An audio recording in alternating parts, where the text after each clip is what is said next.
Salve Regina, Mater misericordiae, vita dulcedo, estes nostra salve. The Lord be with you.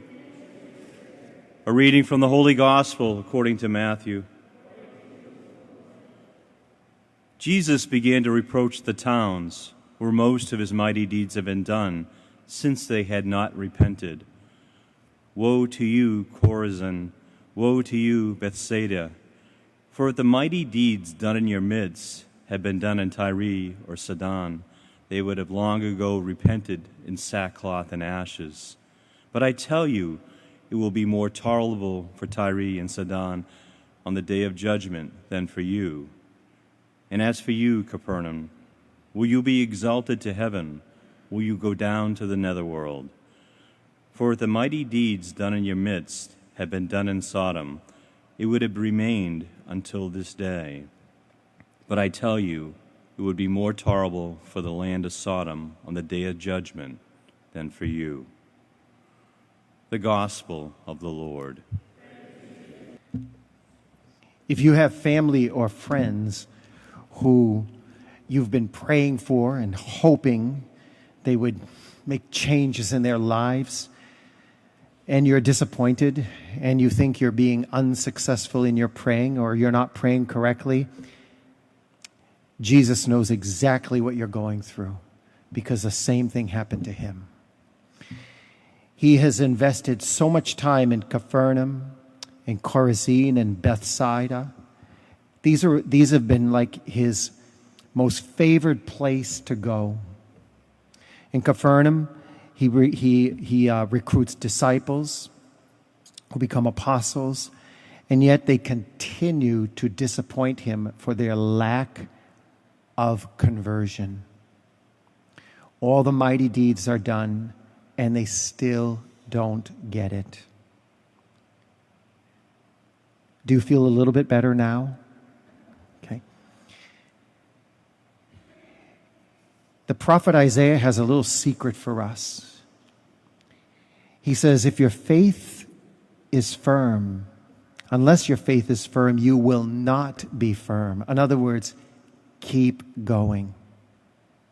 Jesus didn't quit all the way to the cross. Keep going. Keep praying. We don't look at the results. We look at the one who brings the results. We always look to Jesus. And so we keep focusing on this. We keep focusing on Christ.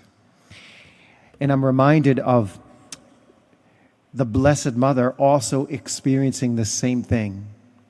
If you look at the miraculous medal, one of my favorite things about the miraculous medal is on the front you see these lines coming out of Mary's hands. They're signs of the graces not being received. All the graces that are coming from her Son that she is praying for, those lines represent the graces not being received. So she too experiences frustration over the lack of conversion and hearing the gospel. And yet she persists. And the message is the same for us, that we would continue to persist. One of the things that we persist at is simple fidelity to living and breathing the Word of God. Jesus did miracles, all kinds of miracles, and he said some marvelous things there, but they didn't seem to work. But the miracles are designed to get us to experience conversion. And so they were working at that end. They didn't work because these people were not responding in conversion. And yet Jesus persists. Yet our Blessed Mother persists, even appearing in places. And so we persist. We don't look at the results, but we look at fidelity to Jesus Christ. Regina Celi, letare, alleluia, qui atque meruisti portare, Jesus